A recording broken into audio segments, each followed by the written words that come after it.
Assalamualaikum warahmatullahi wabarakatuh. Selamat pagi, salam sejahtera untuk kita semua. Saya, Ngasden Liu Susanto, dari tim Peduli Aksi Universitas Brawijaya akan memaparkan esai tentang yang harus diperhatikan dalam manajemen pengelolaan sumber daya alam hayati di Desa Wadas agar lebih menguntungkan dibanding penambangan kuat.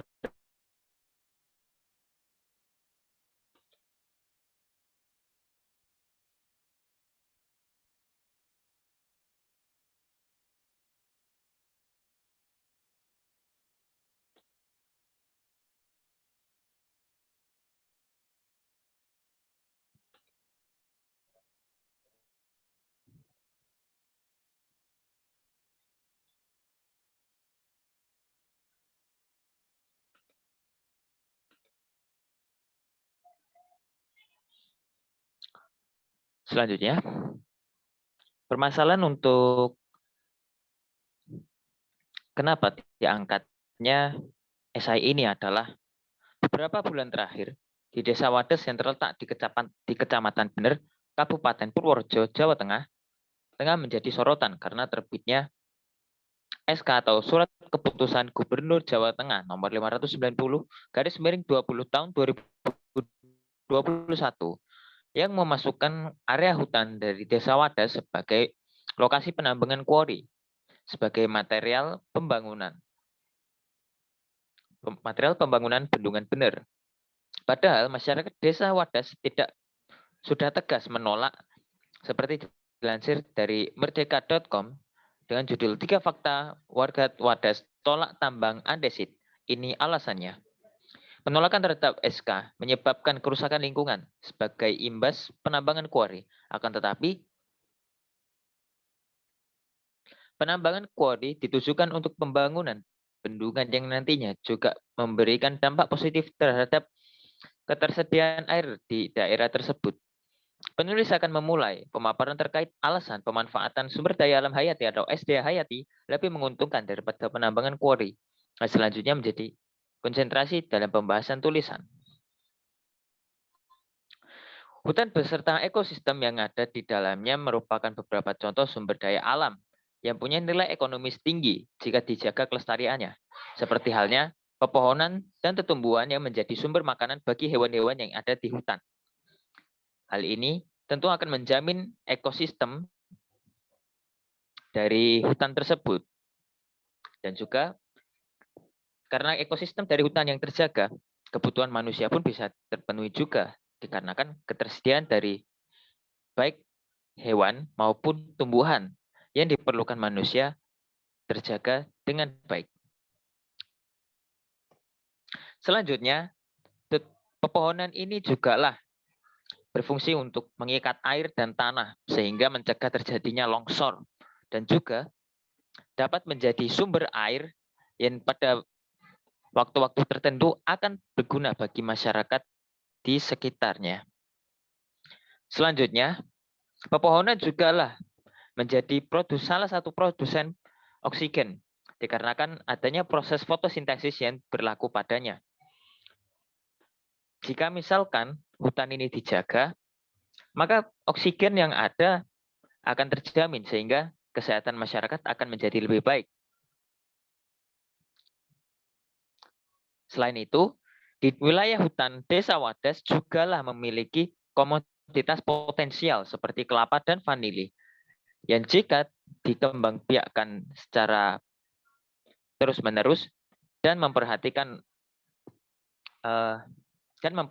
unsur-unsur yang berkaitan dengannya dan tidak merusak lingkungan, akan memberikan keuntungan yang besar bagi masyarakat.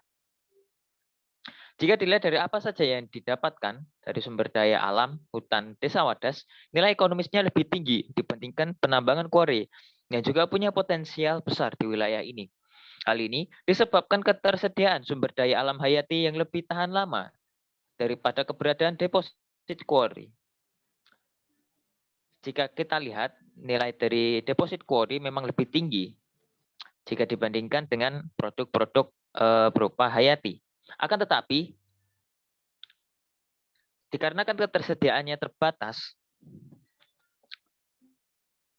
hal itulah yang pada akhirnya membuat dari sumber daya alam ini menjadi tidak ekonomis dalam jangka waktu yang panjang. Selain itu, penambangan quarry juga menimbulkan kerusakan lingkungan yang pada akhirnya mengancam ekosistem, menimbulkan ancaman tanah longsor maupun banjir bandang, dan juga mengancam ketersediaan air bersih yang merupakan hasil dari pengikatan akar dari pepohonan yang pada akhirnya menjadi sebuah sumber air.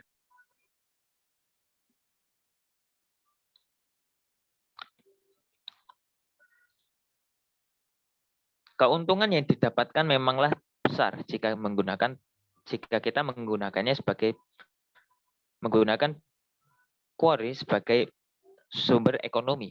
Akan tetapi, keuntungan ini tidak bisa kita rasakan dalam jangka waktu yang panjang. Sementara itu untuk sumber daya alam hayati seperti halnya hutan maupun komoditas hutan maupun komoditas perkebunan yang ada, ini bisa bertahan lama hingga ke anak cucu kita hingga ke anak cucu nantinya, seperti itu. Kemudian dari sini bisa disimpulkan bahwa pemanfaatan sumber daya alam hayati lebih menguntungkan dalam jangka panjang dibandingkan dengan penambangan. Dengan alasan-alasan yang sudah disebutkan tadi. Berdasarkan kesimpulan paragraf sebelumnya, pemanfaatan sumber daya alam hayati memberikan konsekuensi berupa penjagaan ekosistem hutan secara konsisten. Akan tetapi, jika hanya dilakukan penjagaan ekosistem hutan tanpa memperhatikan aspek lainnya seperti kesejahteraan masyarakat sebagai sumber daya manusia atau SDM pengelola ekosistem, masyarakat akan mengalami stagnasi secara ekonomis dari pemanfaatan SDA yang berdampak pada keadaan masyarakat yang tetap tidak makmur. Padahal pemanfaatan SDA hayati ditujukan untuk meningkatkan kemakmuran masyarakat. Desa Wadas tanpa harus kemakmuran masyarakat desa Wadas tanpa harus merusak ekosistem. Ini tentu kontradiktif. Maka dari itu, diperlukan pengembangan aspek lainnya pada masyarakat desa Wadas selain pada aspek pelestarian ekosistem. Ada 3 aspek utama yang harus dikembangkan. Dan ketiganya ini saling berkaitan satu sama lain. Dan jika ada salah satu yang mengalami ketimpangan, ini tentu akan berpengaruh pada kesejahteraan masyarakat desa. Aspek pertama adalah